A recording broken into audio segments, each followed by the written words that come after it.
the haunting spirit. A love between the living and the dead. Summary. In a quiet, scorching summer town, Anna prepares a sacred feast to honor her late husband, Richard. Ignoring the harsh sunlight, she ventures into the marketplace with her maid, Martha, to gather offerings. The atmosphere is heavy and unsettling. Rumors in the small community swirl about her daughter, Emily, and a shadowy, mysterious young man seen visiting her. When Anna returns home, she dismisses the whispers, focusing on family tradition. However, a chilling encounter after midnight sets off a chain of inexplicable, terrifying events. Emily begins acting strange, speaking of a love no one can understand, a man who shouldn't exist.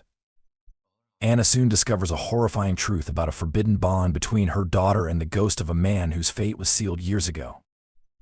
With creeping dread and shocking revelations, the line between the living and the dead begins to blur, threatening to pull the entire family into the depths of the unknown. Part 1.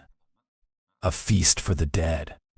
The summer sun hung cruelly in the cloudless sky, pressing down on everything beneath it like a vengeful god. Heat shimmered off the cobblestones as Anna stepped out of the car, her wide-brimmed hat offering little respite. Sweat trickled down her temple, but her expression remained stern. Today had to be perfect. It was Richard's day, the 5th year since he'd passed, and the sacred feast could not be marred by sloppiness. "Martha, take these," Anna said, thrusting a heavy bag into her maid's hands.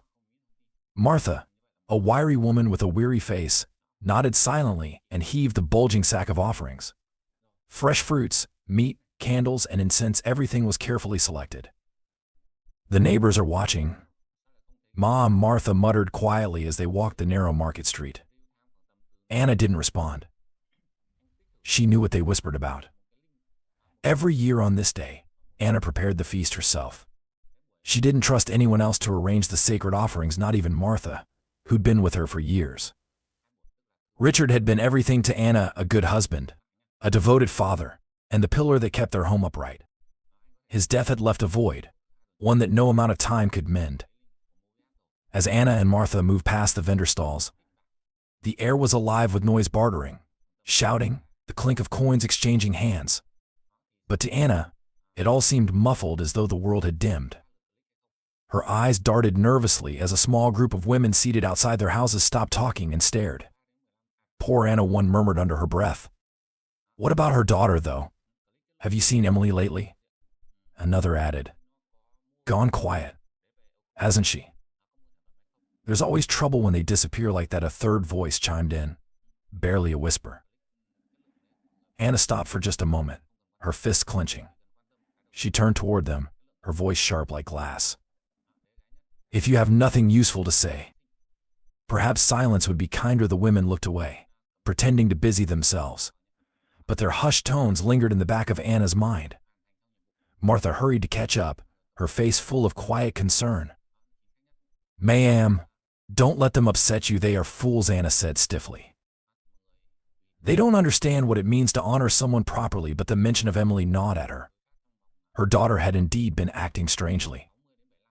For weeks now, Emily had been distant, moving like a shadow through the house, speaking little, her face pale as though drained of life.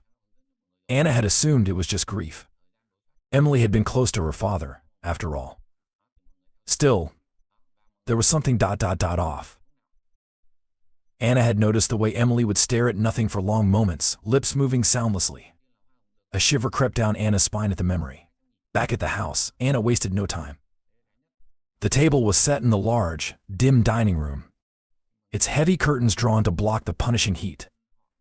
Richard's portrait hung above the altar, watching silently as Anna arranged the offerings.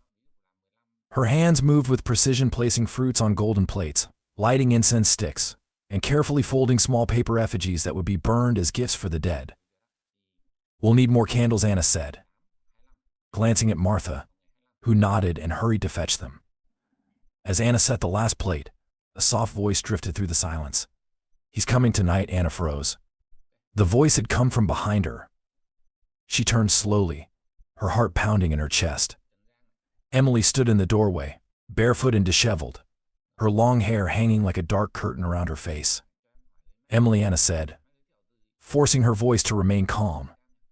What did you say? Emily smiled faintly, her lips barely moving. Father is coming home tonight. Don't worry, Mother. I'll bring him back. The room suddenly felt colder. A chill prickled the back of Anna's neck as she stared at her daughter, who turned and drifted silently back into the hallway. For a long moment, Anna couldn't move. Her throat tightened as though invisible hands were gripping it. It's just grief, she whispered to herself, though her voice trembled. She misses him. That's all, but deep down, in the corners of her mind where fear lurked, Anna knew better. Night fell swiftly, as though the sun itself had fled in fear. The house was cloaked in shadows, the only light coming from the flickering altar candles. Anna sat stiffly in the living room, her hands gripping her teacup as the silence grew louder. She hadn't seen Emily since dinner, and worry gnawed at her insides. A sudden thump echoed from upstairs. Anna jumped, spilling tea across her skirt. The sound was followed by a faint humming, a melody she hadn't heard in years. No, she whispered, her eyes wide. It was Richard's song, the one he used to hum while working late into the night. Anna grabbed a candle and hurried up the stairs, her pulse roaring in her ears. The hallway stretched out before her, darker than it should have been. The humming grew louder as she approached Emily's door. Taking a deep breath, Anna pushed the door open, and the candle nearly fell from her hands. Emily sat at her vanity, combing her hair slowly, her movements mechanical. The mirror in front of her reflected something Anna's mind struggled to comprehend. Standing behind Emily was a man tall, pale, and unmistakably Richard. But it wasn't him. His face was too sharp, his eyes too hollow, and his smile too wide. Emily, Anna choked out, her voice barely above a whisper. Emily's head turned, her face expressionless.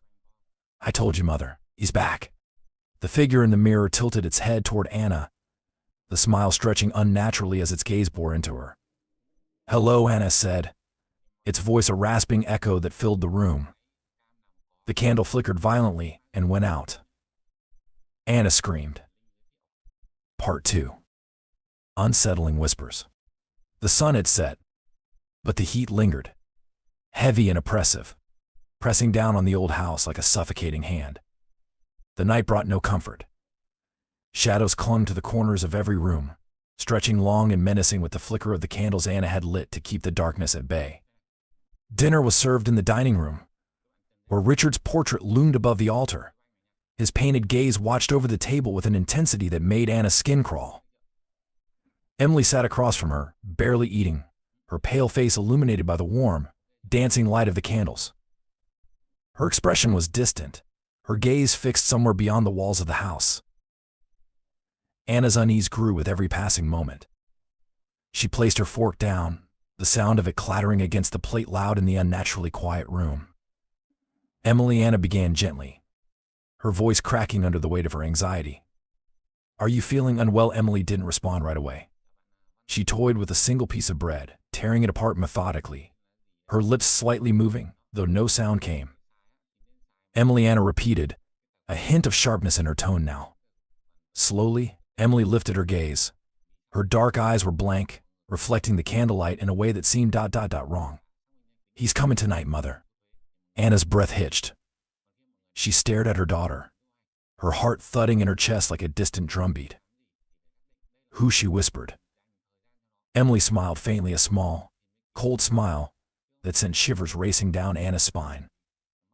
Father, Emily said, her voice soft, almost reverent. He's coming back to us tonight. The words hung in the air like a foul stench. Anna blinked, her throat dry. Emily, that's enough nonsense. Your father, your father, has been gone for years. Emily tilted her head, the smile still plastered to her face. You'll see. A low creak echoed through the house, the sound of something shifting upstairs. Anna's pulse quickened. She turned her head sharply toward the ceiling, holding her breath. Nothing. Emily returned her attention to the bread in her hands, humming quietly a tune that made Anna's blood run cold. It was Richard's melody, the one he used to hum while he worked late into the night. Anna knew it well, and hearing it now, in her daughter's small voice, chilled her to the core. Stop that, Anna said sharply. Emily ignored her, her humming growing louder as her hands tore the bread apart in slow, deliberate movements. I said, "Stop it," Anna snapped, slamming her hand on the table. The humming stopped. Emily's hands froze mid-motion.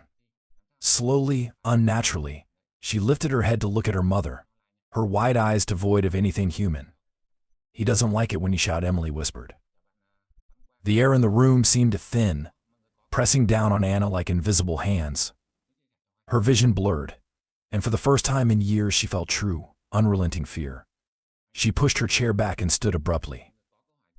"Go to bed," Anna said, her voice trembling despite her efforts to keep it steady. "Now." Emily didn't move at first, only staring, unblinking. Then, she rose slowly from her chair. Her movements were stiff, puppet-like. Without another word, she turned and walked out of the dining room, her bare feet silent on the wooden floorboards. Anna stood alone in the dining room, her heart hammering in her chest as she listened to Emily's soft footsteps fade into the distance. She glanced at Richard's portrait above the altar, his painted eyes now seeming to follow her with a mocking intensity. "What is happening to this house?" she whispered, gripping the edge of the table to steady herself. Later that night, the house had fallen into a deathly quiet. Anna sat alone in her room, staring at the small clock on the nightstand. The time read just past midnight. Sleep would not come, not after dinner, not after Emily's words. She paced the room restlessly, her ears straining to hear even the faintest noise from the hallway. She hated the silence. It was too heavy, too still, as if the house itself were holding its breath. And then she heard it. The faint sound of humming. Anna froze, her blood turning to ice. It was coming from upstairs from Emily's room. It was the same melody Emily had been humming at dinner, the same one Richard had used to hum. Anna grabbed a candle, her hand trembling as she lit it. The flame wavered as she stepped into the hallway. The wooden floor groaned beneath her feet, the sound too loud, too alive in the silence. The humming grew clearer as she reached the top of the stairs. Her candle's flame flickered wildly, casting grotesque shadows along the walls. Anna forced herself to keep moving, one step at a time, until she reached Emily's room. The door was slightly ajar. The humming stopped abruptly. Anna hesitated, her hand hovering over the doorknob. She didn't want to open it. Something inside her screamed at her to run back to her room, lock the door, and pretend she hadn't heard anything. But she couldn't leave Emily. She pushed the door open. The room was dark, save for the moonlight filtering through the curtains. Emily sat on the edge of her bed, her back to Anna, her head bowed. "Emily," Anna whispered, her voice barely audible. Emily didn't respond. "Emily, what are you doing?" Anna took a cautious step forward, the floor creaking beneath her weight. "He's here," Emily said softly, her voice almost sing-song. Anna's heart skipped a beat. "Who's here?" Emily lifted her head slowly, but she didn't turn around. Father Anna's candle flickered violently, then went out. The room was plunged into darkness. A cold, unnatural wind swept through the room, rustling the curtains. And then she heard it. Breathing. Slow, heavy breathing, coming from the corner of the room. Anna turned sharply, her eyes straining to see in the dark. For a moment she saw nothing. Then in the corner, something moved. A shadow peeled away from the darkness, tall, unnatural, and eerily familiar. The shape stepped forward, and the faint moonlight revealed a face. It was Richard, or something that looked like him. His features were twisted, pale, and sunken. His smile stretched far too wide. His eyes dark hollows that glowed faintly. He took a step toward Anna, his movements jerky, unnatural, like a broken puppet. "Anna," it whispered, its voice a hollow rasp. Anna stumbled backward, her legs shaking. "No, you're not real, you can't be real." The figure let out a low, guttural laugh that echoed unnaturally in the small room. Emily turned her head then, her blank eyes glowing faintly in the dark. "I told you, Mother. He's back," Anna screamed. Part 3. The Midnight Encounter. The night was suffocating. Outside, the wind hissed through the trees, rattling against the windows like skeletal fingers. Inside, the house felt colder than ever. Anna's eyes flew open, her breath shallow as a faint. Familiar sound tugged her out of restless sleep. Humming. It drifted faintly through the darkened hallway, carrying with it a chilling melody she knew all too well. Richard's song. The same tune that had filled their home years ago. Anna sat up abruptly, her heart pounding in her chest as the sound grew clearer, more deliberate. Her hands trembled as she reached for the candle on her nightstand. She struck a match. The flame sputtered to life, casting uneasy shadows that danced across the walls. Clutching the candle, she crept toward the door, the wooden floor creaking beneath her bare feet. The humming, soft and rhythmic, guided her to Emily's room, just as it had before. Only now, it was louder. Anna hesitated outside the door. A faint, otherworldly chill seeped through the cracks, sending goosebumps racing up her arms. She swallowed hard, gripping the doorknob with trembling fingers. The humming stopped. The silence that followed was worse, thick, suffocating, alive. "Emily," Anna whispered, her voice barely audible. No response. The door creaked as Anna pushed it open. The air inside the room was unnaturally cold, making her candle flicker violently.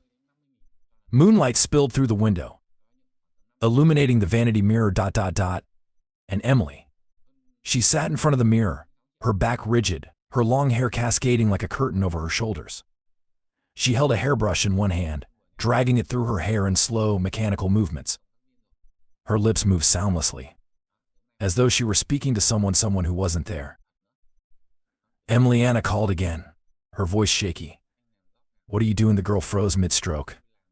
"Talking to Father," Emily whispered without turning. Anna's chest tightened, her pulse roaring in her ears. "Emily, stop this. Your father, he's gone." Emily tilted her head slowly, her hair parting to reveal her reflection in the mirror. The smile that spread across her face was wrong, too wide, too knowing. And then Anna saw him. Standing behind Emily in the mirror was a figure. Tall, gaunt, familiar. It was Richard, or at least it had his face. But his features were twisted, sunken, and hollow. His dark eyes gleamed with something malevolent, and his lips stretched into a grotesque smile. He raised one skeletal hand, resting it gently on Emily's shoulder. Anna gasped, stumbling backward. No. This isn't real." Emily turned to face her mother, her expression blank. Her voice was unnaturally calm. "He's come back for me, Mother. He says I belong to him now." Anna's knees buckled, her candle clattering to the floor. The flame sputtered out, plunging the room into darkness. You're lying," Anna choked, clawing for the wall behind her. Her hands shook violently. The shadows shifted. A cold breath brushed against her neck, and a voice rasped in her ear, hollow and distorted. "Anna," she froze. Every muscle in her body locked in place as icy fear gripped her. Slowly, she turned her head. There he was. Richard's ghastly form loomed inches from her face. Up close, his hollow eyes burned with unnatural light. His face was sallow and gray, skin stretched tightly over sharp cheekbones, and his smile, terrible, impossible smile, seemed to split his face in two.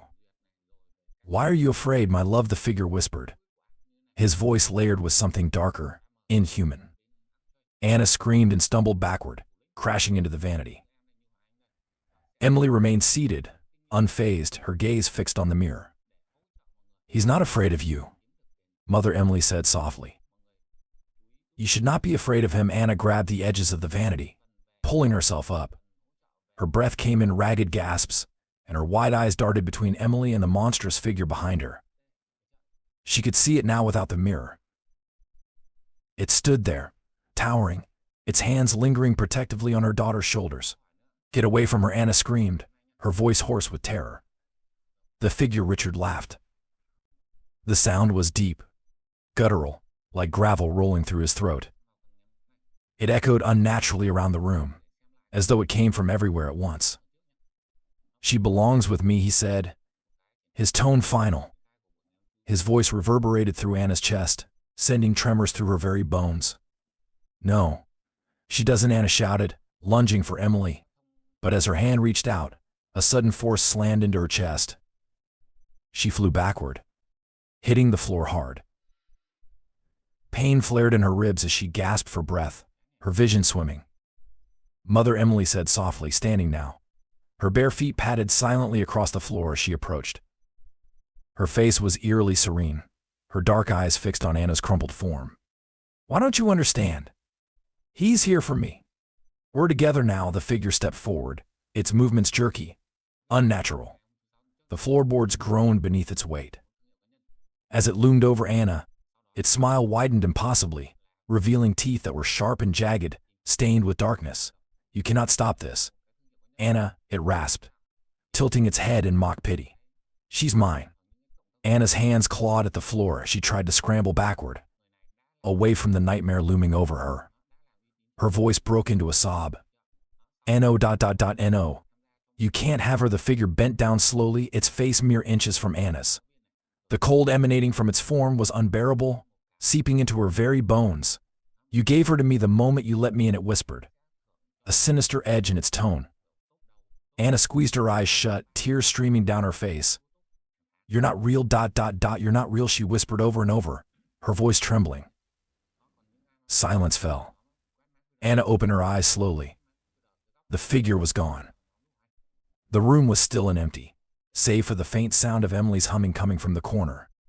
She was sitting there again, her hair brushing the floor as she swayed gently. Anna crawled to her feet, clutching her chest. She stumbled out of the room, slamming the door behind her. She ran to her own bedroom, her sobs choking her as she collapsed onto the bed. From the hallway, the humming continued, soft, relentless, and filled with something ancient and unspeakable. Part 4. The possession deepens. The days that followed were a waking nightmare. Emily drifted through the house like a shadow, silent, pale, her movements unnatural, almost dreamlike. She would appear suddenly in doorways, her head tilted as though listening to something Anna couldn't hear. Other times, Anna would find her sitting on the edge of her bed, staring blankly at the wall, whispering to no one. Anna tried to speak to her, tried to break through the invisible wall that surrounded her daughter, but Emily barely responded. Her once bright, inquisitive eyes were now empty voids, as though her soul had been hollowed out. It was the kind of silence that gnawed at Anna's sanity, leaving her nerves frayed and raw. It was the third day when Martha found Anna in the parlor, staring into her untouched cup of tea. The maid's face was tight with concern. Mom, Martha said quietly, wringing her hands, I'm worried about Miss Emily. I heard her talking again last night. But when I looked, she was alone. Anna's head shot up. Talking.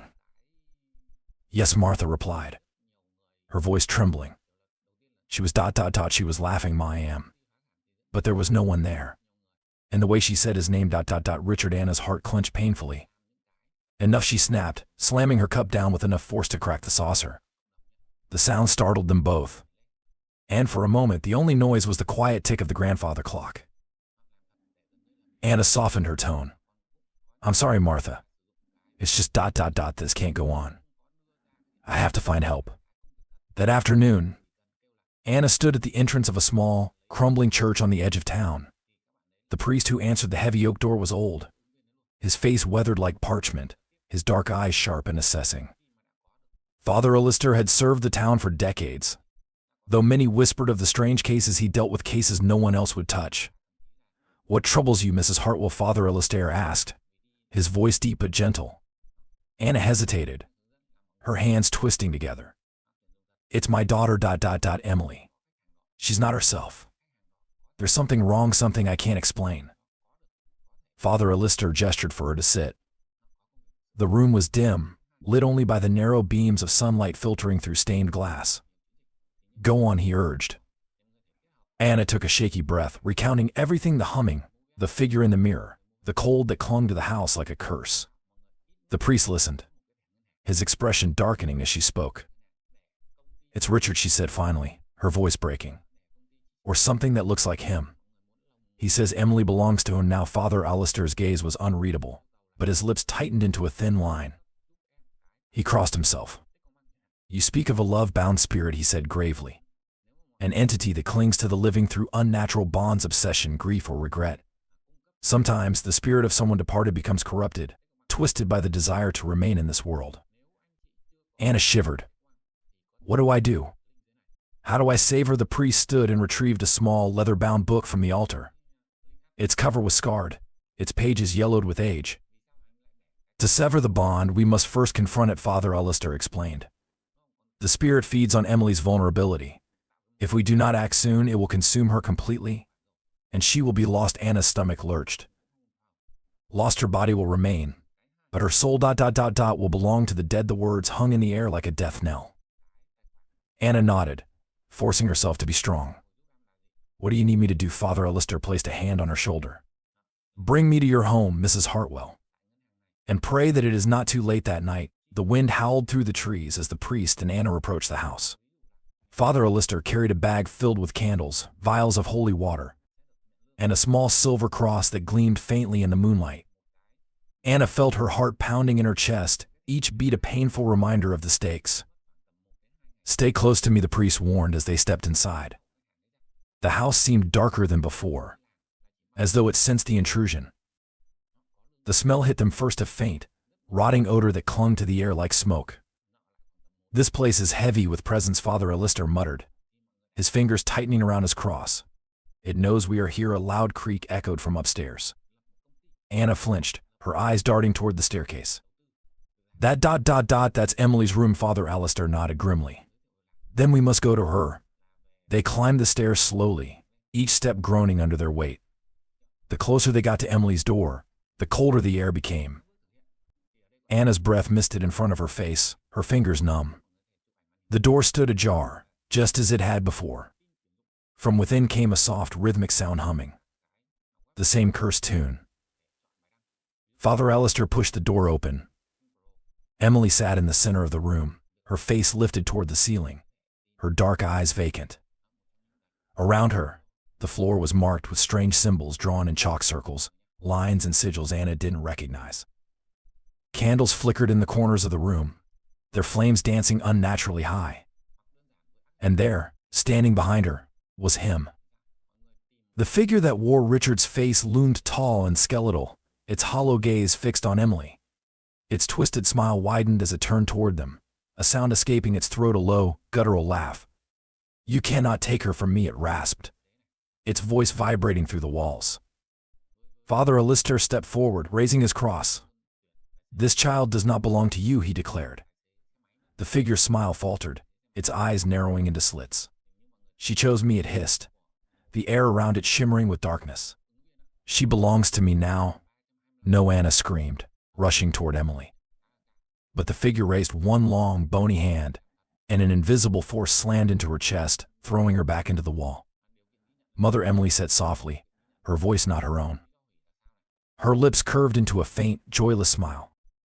It's better this way, Father Alistair began to chant, his voice booming over the unnatural laughter that filled the room. He sprinkled holy water across the floor, and the symbols began to sizzle, smoke rising where the droplets fell. The figure shrieked in fury, its form contorting wildly, limbs elongating unnaturally as it tried to escape. Anna, the priest shouted. Call to your daughter. She must fight. Anna crawled forward, tears streaming down her face. Emily, listen to me, she sobbed. It's me, it's your mother. Come back to me, please. For a moment, Emily's expression wavered. Her lips trembled, her eyes flickering with something ... human. Mother, she whispered. The figure let out an ear-splitting scream. She is mine. Part 5.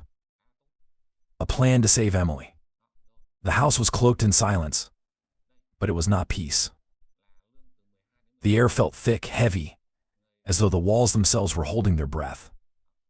After the confrontation in Emily's room, Father Alistair and Anna retreated to the parlor. Anna sat on the edge of the chair, her hands trembling uncontrollably, as the priest busied himself with preparations for the ritual. What happened to her? Anna asked, her voice barely above a whisper. Father Alistair stopped, his worn hands pausing as he laid out his tools, a silver cross, white candles, and a small glass vial filled with water that glimmered faintly in the candlelight. The spirit has grown strong, he said gravely. Stronger than I thought. It feeds on her love, her memories, her grief. The connection is deeper than I feared. Anna shook her head. Why? Why Emily? Why now? Father Alistair's gaze met hers, shadowed and unrelenting. Because Emily let it and Anna's breath hitched. No, she would never. The priest's voice softened. Perhaps not willingly. Spirits like these are insidious, Mrs. Hartwell. They find the cracks in our hearts, the parts we keep hidden, even from ourselves. Emily loved her father. That love became an opening. But the spirit that remains is not Richard, it is something far darker.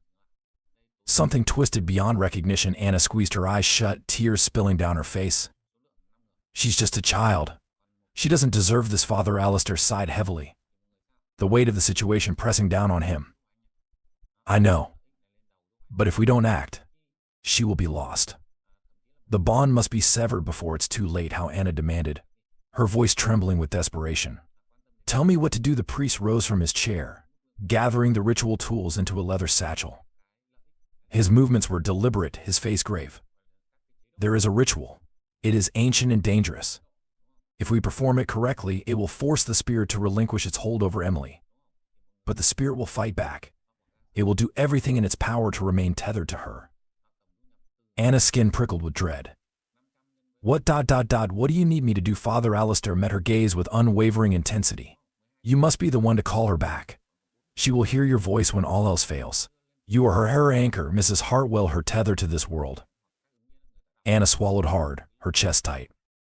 And if it doesn't work? The priest hesitated, his expression darkening. If it fails, the spirit will take her. Forever. A shiver ran through Anna's body. Failure was not an option. Emily was all she had left. The ritual preparations took hours. Father Alistair worked methodically, cleansing the house with salt and holy water, while reciting prayers under his breath.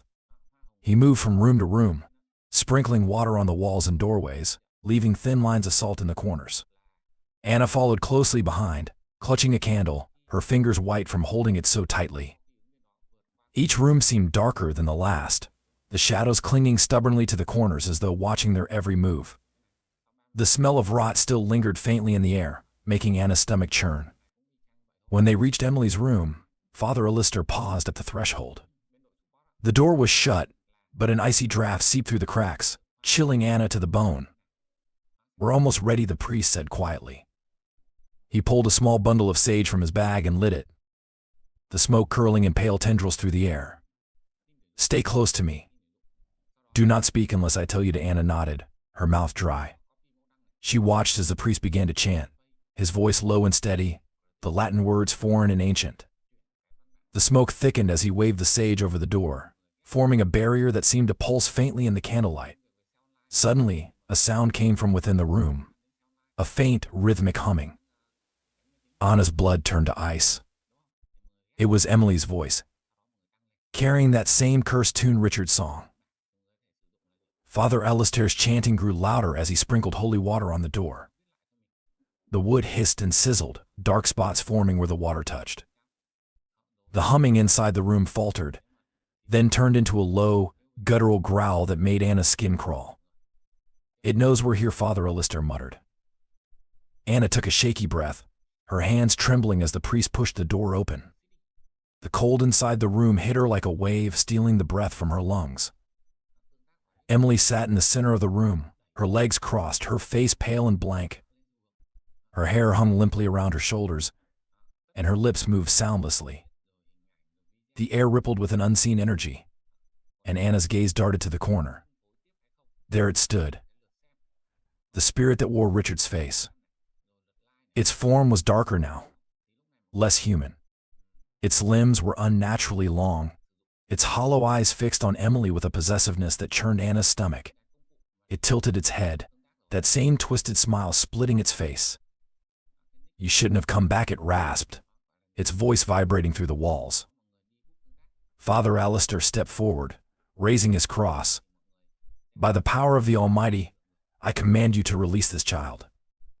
The spirit let out a deafening screech, the walls of the room shaking as though the house itself were protesting.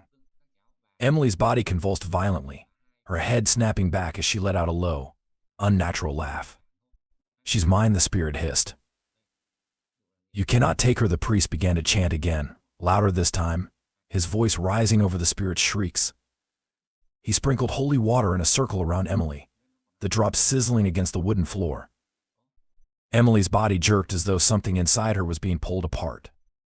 Anna the priest shouted. Call to her. She must fight it. Anna rushed to the edge of the circle, tears streaming down her face. Emily, she cried. It's me, it's Mother. Come back to me. Emily's head lolled to the side, her eyes flickering open.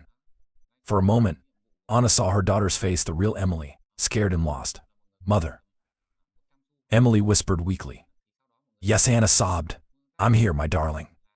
Come back to me. Please. The spirit let out a roar of fury, its form twisting and writhing as though it were being torn apart. The room shook violently, the candles guttering in a violent wind that seemed to come from nowhere. She's mine, the spirit screamed. Father Alistair thrust the cross forward, his voice booming. In the name of God, I cast you out. The spirit let out one final, ear-splitting shriek. Its form shattered into darkness, dissolving into the shadows. Emily collapsed to the floor with a soft thud, her small body still. Emily, Anna cried, rushing to her side. She pulled her daughter into her arms, sobbing uncontrollably. Emily's eyes fluttered open, her voice weak but clear. Mother. I'm here. Anna clutched her tightly, her heart swelling with relief as Father Alistair whispered a final. Part 6. The Altar of Shadows.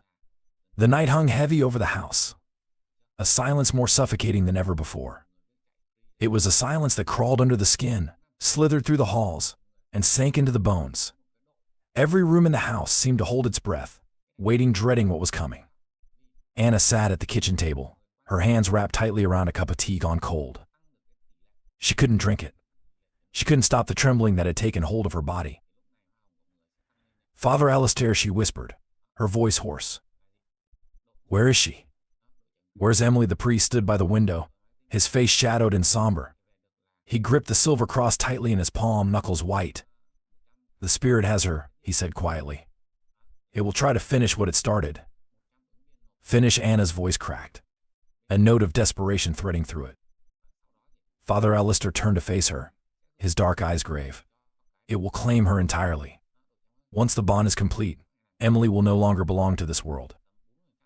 The spirit, this thing you call Thomas, will consume her soul.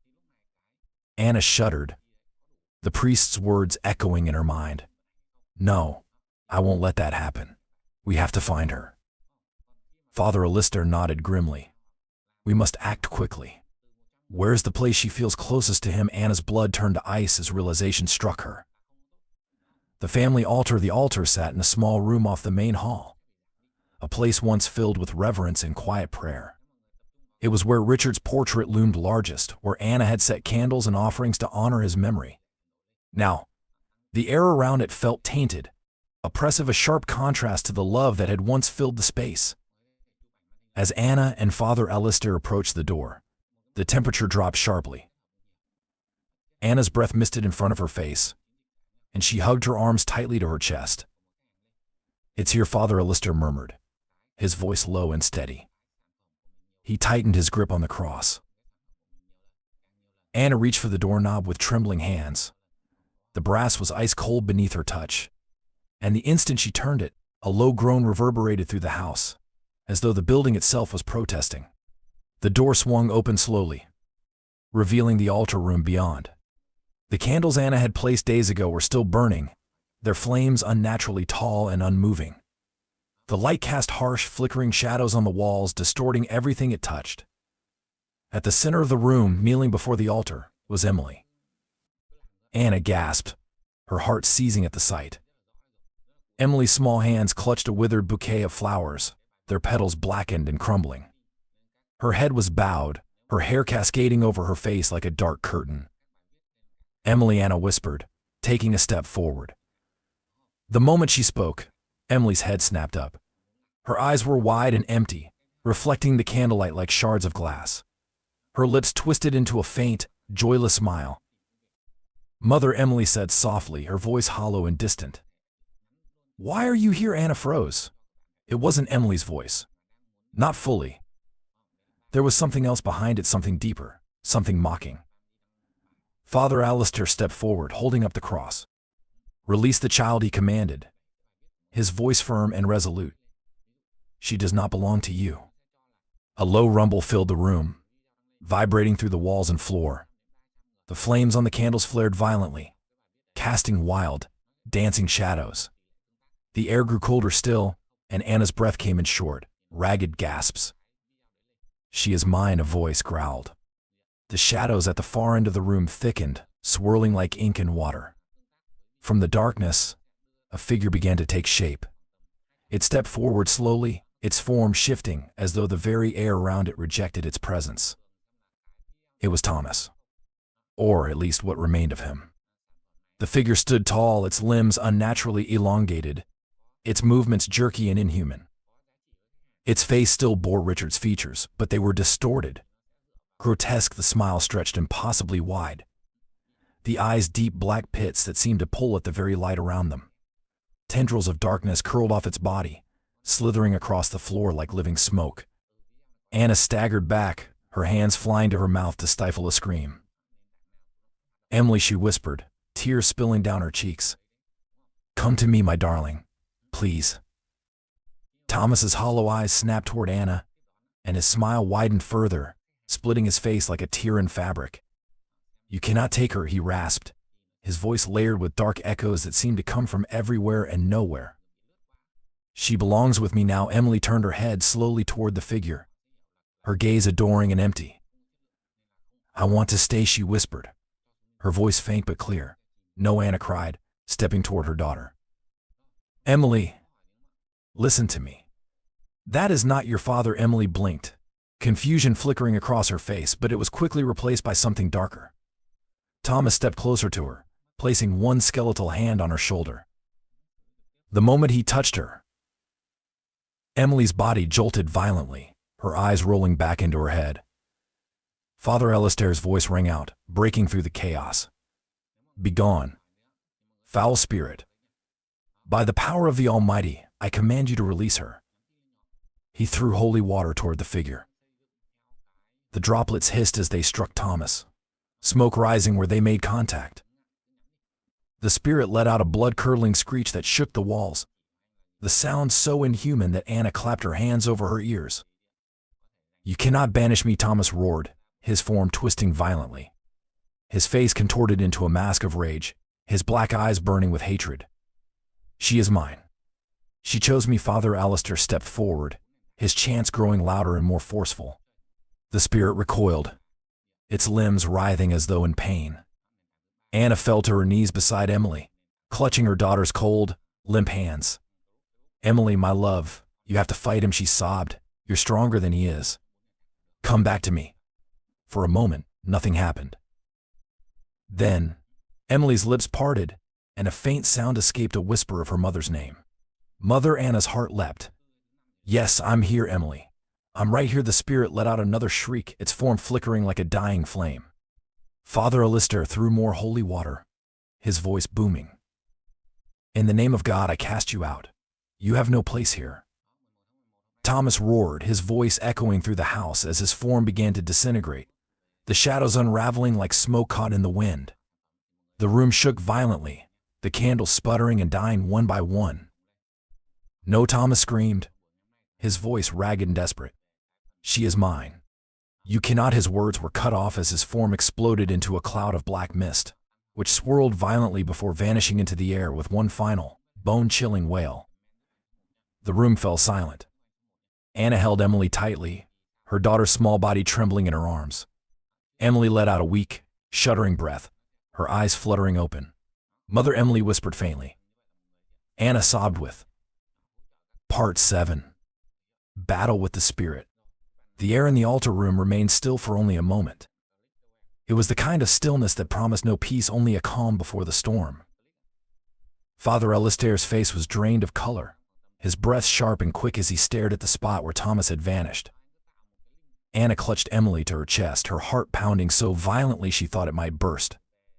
But before relief could settle, the room shifted. A low rumble rose from beneath the floor, like the growl of something ancient and angry.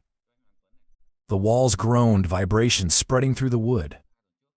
The flames of the candles suddenly reignited, their light flaring so brightly that Anna flinched, shielding her eyes.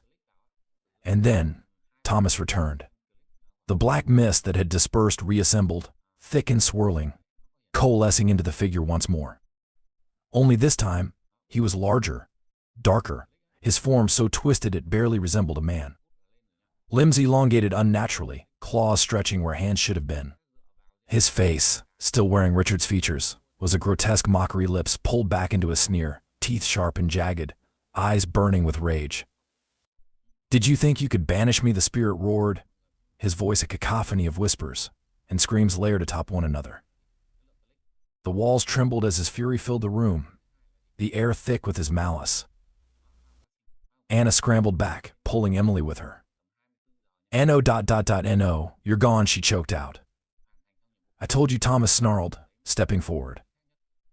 The floor warped under his weight, dark tendrils seeping outward like cracks spreading through ice.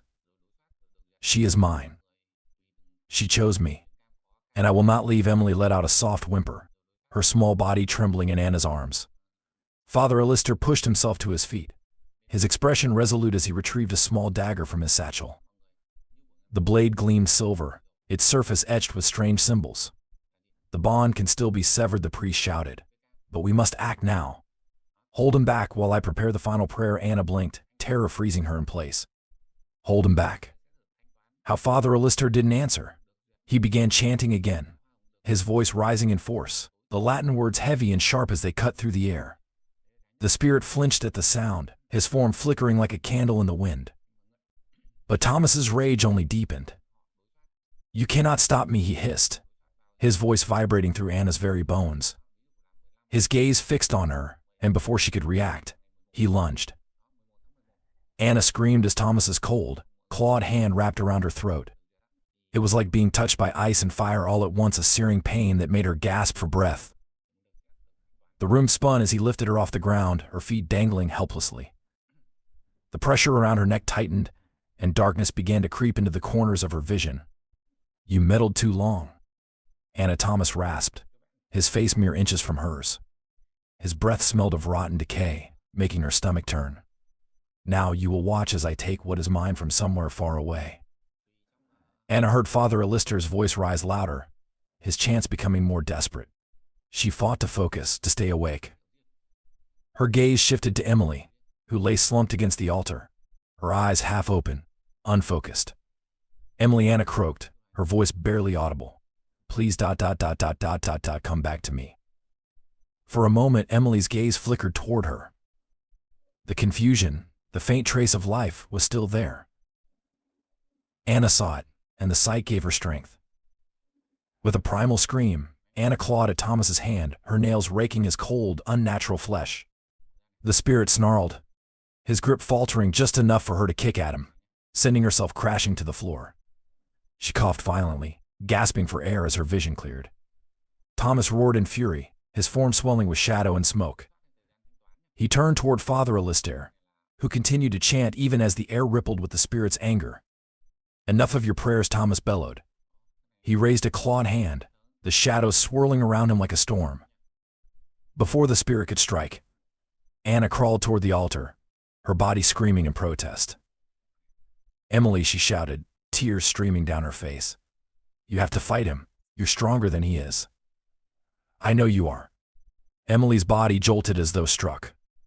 Her eyes fluttered, the black void within them flickering like a candle nearing its end.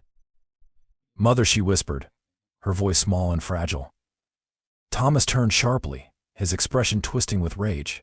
"Silence," he shrieked, lunging toward Anna. But Father Alistair moved faster. Now the priest roared, raising the holy dagger high above his head. His chants reached a crescendo as he plunged the blade into the center of the altar. A blinding light erupted from the altar, filling the room with a brilliance so intense that Anna squeezed her eyes shut. Thomas let out a scream, a sound of pure, unrelenting agony as his form convulsed, the shadows unraveling from his body. "Nu," Thomas howled, his voice shattering the air like glass. The darkness that had clung to him began to splinter, breaking off in jagged pieces as the light consumed him. Anna opened her eyes just in time to see Thomas's form disintegrate, his face twisting in pain, his mouth open in a silent scream as the light tore him apart. His body collapsed into a swirling vortex of black smoke that spiraled toward the dagger, and then, with a deafening crack, the altar shattered into splinters. The light disappeared. The silence that followed was absolute. Anna lay sprawled on the floor, her body aching, her breath ragged. Slowly she pushed herself up, her heart pounding as she searched the room. Father Alistair knelt by the shattered altar, his hands trembling, his face pale. And then Anna saw her. Emily lay still, her small frame slumped against the remains of the altar. Anna's heart stopped. "Emily," she whispered, crawling toward her daughter. "Emily, please, wake up." Emily's eyes fluttered open. For the first time in days, they were clear, soft, and human. She blinked up at Anna, her lips parting as a tear slipped down her cheek. "Mother," she whispered faintly. Anna sobbed, gathering Emily into her arms. "Yes, my love, it's me. I'm here." Father Alistair let out a long, shuddering breath. "It's over," he murmured. "The spirit is gone." Anna clutched Emily tightly, her tears soaking her daughter's hair. The house was still, the oppressive weight lifted. For the first time in what felt like an eternity, the darkness was gone. But as Anna rocked her daughter gently, she couldn't shake the faint chill that lingered in the air or the feeling that something, somewhere, was still watching. Part 8. Emily's return.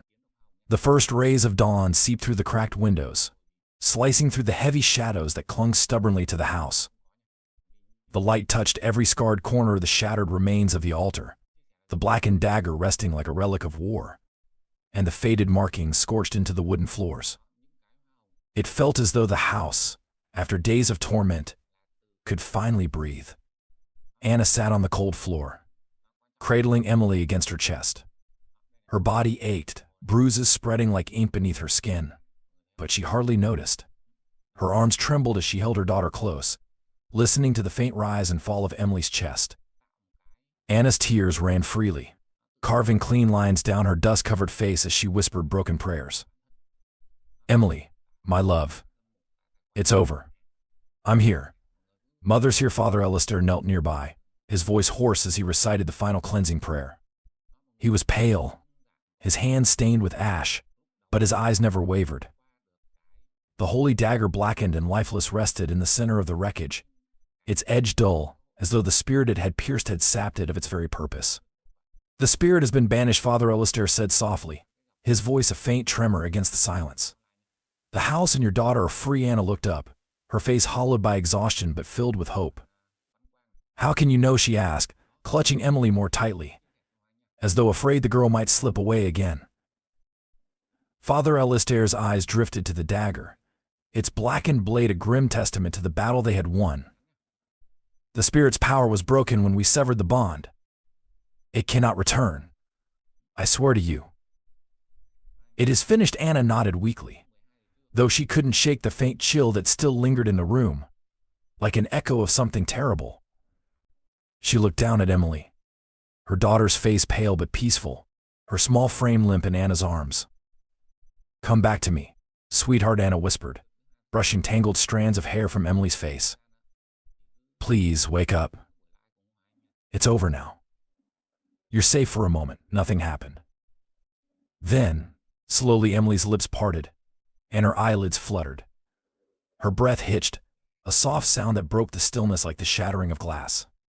Mother Emily's voice was faint, trembling like the flutter of a candle flame. Anna sobbed, relief overwhelming her as she pulled Emily closer. "Yes, darling. I'm here." Tears spilled freely down her cheeks, falling onto Emily's hair. "You're safe now. You're home." Emily blinked slowly, confusion clouding her features. She looked around the ruined room, her lips trembling. "Where? What happened?" Anna brushed a hand over her forehead. "Shh. It doesn't matter now. You are sick, but you're better. Everything is going to be all right." Emily's small hand clutched weakly at Anna's arm, her gaze flickering toward the altar. Her expression faltered, a shadow of memory crossing her face. "The man," Emily murmured. "The dark man. He said he would take me. That I had to go with him." Anna stiffened, her heart twisting. "He's gone now. He can't hurt you anymore, Emily. I promise." Emily looked up at her mother, tears welling in her eyes. "But he looked like father. He said he was father." Anna's breath caught in her throat. She forced a trembling smile, stroking Emily's hair. That wasn't your father. That was something evil wearing his face. Your father would never hurt you. He loved you more than anything. Emily nodded faintly, though her small body shivered. It was so dark, Mother. I was so cold. Anna kissed her forehead, her tears falling onto her daughter's cheek. It's all right now. You're here. You're warm and safe. I won't let anything take you again. Father Alistair let out a heavy breath, his voice breaking through the silence. The child will need time to recover. But she is free. Her soul is her own. Anna looked at him, her expression resolute. In this house, the priest's gaze darkened as he surveyed the broken altar and the faint scorch marks that marred the wooden floor. This place has been corrupted. The evil is gone, but the stain remains. You must leave it behind. Take your daughter somewhere far from here.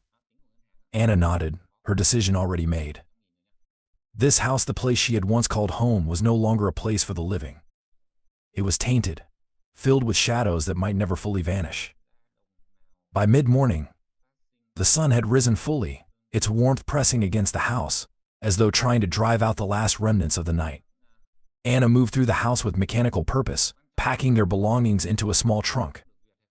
Emily lay curled up on the living room couch, her breathing steady but shallow as she slept.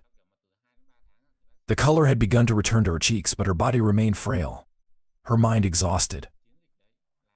Anna paused to tuck a blanket around her daughter before moving on. Father Alistair stayed long enough to perform one final blessing, his voice echoing through the hollow rooms as he sprinkled holy water along the doorways and windows. The house seemed to groan, as though the prayers were forcing it to relinquish its hold on the living. When he was finished, the priest turned to Anna. It is done. This house will no longer call to the darkness. But you must go, and never return. Anna nodded, her gaze distant as she stared at the sunlit doorway. We will leave today. Hours later, Anna drove slowly down a narrow dirt road, her hands tight on the wheel. The field stretched endlessly on either side, golden and bright beneath the midday sun. In the back seat, Emily slept soundly, her head resting on a pillow, her small body swaddled in blankets. Anna glanced at her daughter through the rearview mirror, relief mingling with exhaustion. For the first time in days, the tight knot of terror in her chest had begun to loosen. Where are we going, Mother? Emily's voice broke the silence, soft and sleepy. Anna smiled faintly, her voice calm and steady. Somewhere new, darling. Somewhere safe. Emily blinked slowly, her eyes still heavy with sleep. Will Father find us there? Anna's hands tightened on the wheel, her smile faltering. She leaned back, brushing a hand over Emily's forehead. No, my love. He won't. Emily sighed softly, her gaze drifting out the window. The sun bathed her face in light, as though chasing away the last of the shadows. Her eyes fluttered shut, and within moments, she was asleep again. Anna focused on the road ahead, her heart aching. As the house disappeared further into the distance, a shadow left to rot in her memory. She whispered a silent prayer to whatever God might listen, begging for peace. Yet deep in her chest, a cold shiver still lingered. Somewhere, faint and distant, she could swear she heard it again, a hum. That cursed hum, like a voice carried on the wind. Anna pressed harder on the accelerator, refusing to look back. Part 9. Shadows of the past. Months passed. The house they once called home now stood empty, crumbling slowly under the weight of its dark history. Ivy grew wild against its outer walls, its windows dark and vacant, like the eyes of something long dead. Nobody visited, nobody dared. The house, locals whispered, had a sickness, one that seeped into anyone who stayed too long. Anna and Emily had moved far away to a small, quiet village nestled between rolling hills and forests. The air was clean, and the house they found was small but warm, a cottage with white walls and flower boxes below each window. For the first time in what felt like years, Anna allowed herself to breathe. Emily, though still frail, had begun to heal. Her laughter occasionally returned, soft and hesitant, like the first buds of spring after a long winter. She spent her days reading by the window or chasing butterflies in the garden, her pale face slowly regaining its color. At night, Anna would sit by her bed, brushing Emily's hair and watching her sleep as though she were afraid her daughter might disappear if she looked away. But even as life resumed, the shadows lingered. One morning, as Anna stood in the kitchen preparing tea, she felt it again, a chill prickling the back of her neck, sharp and familiar. She froze, her hands trembling around the teapot. The cottage was quiet, save for the soft ticking of the clock on the wall and the distant chirping of birds outside. Slowly, Anna turned her head toward the window above the sink.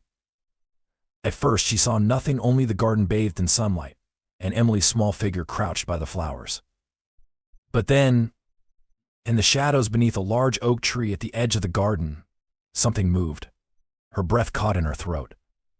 A face, pale, hollow. It was there for only a moment, a flicker, like a trick of the light, but she knew it. The sharp jaw, the shadowed eyes, the faintest hint of a smile stretching unnaturally across his lips. Thomas. Anna stumbled backward, the teapot shattering as it hit the floor. "No," she whispered, her chest tightening. She pressed her back against the counter, her eyes locked on the window. The garden beyond was quiet again, perfectly ordinary. Emily hadn't noticed. The shadow was gone. But the chill remained. That night, Anna sat in her armchair by the fire, staring into the flames as though the answers might lie within them. Emily had gone to bed hours earlier, curled beneath her blankets and breathing softly, her face serene. Anna gripped a cup of tea between her hands, the warmth doing little to calm the cold that had settled deep inside her. She could still see the face, Thomas's face, lingering in the edges of her mind like a stain that wouldn't wash away. The rational part of her wanted to believe it had been her imagination. After all, hadn't Father Alistair assured her the spirit was gone? But Anna knew better. A soft creak sounded from the hallway. Anna's head snapped up, her heart leaping into her throat. The fire flickered, casting long, dark shadows across the walls. She strained her ears, listening. Silence. Another creak, closer this time, footsteps, slow and deliberate. Anna set the cup down with shaking hands and rose to her feet. "Emily," she called softly, but her voice felt hollow in the stillness. There was no answer. Anna crept toward the hallway, her breath shallow. The corridor stretched before her, dimly lit by the faint glow of the fire behind her. Emily's bedroom door was shut tight, but the footsteps had sounded closer, as though they had come from just outside. Anna turned her head toward the small window at the end of the hallway and froze.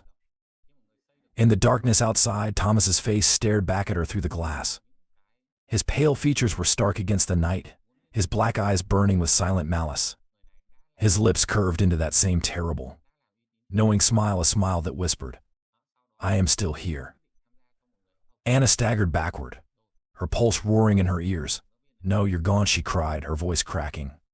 She slammed the curtain shut, her hands trembling violently. The footsteps were gone. The house was silent once more, but Anna's body trembled with fear. She backed into the living room, unable to tear her eyes from the window. Her mind raced. It's not possible. The spirit is gone. Father Alistair said it was gone. And yet, Thomas's face lingered in her memory like a brand. It was him. She was certain of it. Days passed, but the feeling never left. Anna carried it with her like a weight, dragging her down with every breath. She began to see him everywhere, a shadow in the corner of a room, a flicker of movement in a mirror, a face half hidden by the branches of a tree. The worst part was that Emily seemed oblivious. The girl smiled more now, her laughter growing stronger, as though she were finally free of the nightmare that had almost claimed her. Anna envied her daughter's innocence, but it did little to quiet her fear. One evening, as the sun dipped low behind the hills, Anna and Emily sat together on the front porch. The golden light washed over the garden, turning the wildflowers into a sea of fire. Emily leaned her head against Anna's shoulder. "I like it here, Mother," she said softly. "It's quiet." Anna smiled faintly, kissing the top of her daughter's head. "I like it here too, darling." For a moment, the world felt normal again. The shadows held no sway, and Anna allowed herself to believe they had escaped. But as her gaze drifted toward the far edge of the garden, Her heart stopped. There in the fading light, a figure stood. Thomas. His form was barely visible, little more than a silhouette against the horizon. Yet Anna could see the faint gleam of his eyes, the cruel tilt of his smile. He made no move toward them. He simply stood there, watching. Anna's arms tightened around Emily. Mother Emily whispered, sensing the shift. Anna forced a smile, though her voice shook. "It's nothing, sweetheart. Come inside. It's getting late." She ushered Emily inside, her every muscle tensed, her gaze darting back to the garden. When she looked again, the figure was gone. But she knew the truth. The boundary they had crossed, the line between life and death, had left a mark. Thomas might have been banished, but a part of him still lingered. Watching. Waiting. Anna locked the door that night and sat vigil by Emily's bed. The silver dagger Father Alistair had left her clutched tightly in her hand. The house was silent. But in the silence, Anna heard it, soft and faint, carried on the wind like a whisper from the dark. That familiar hum. And she knew that no matter how far they ran, some nightmares could never truly be escaped.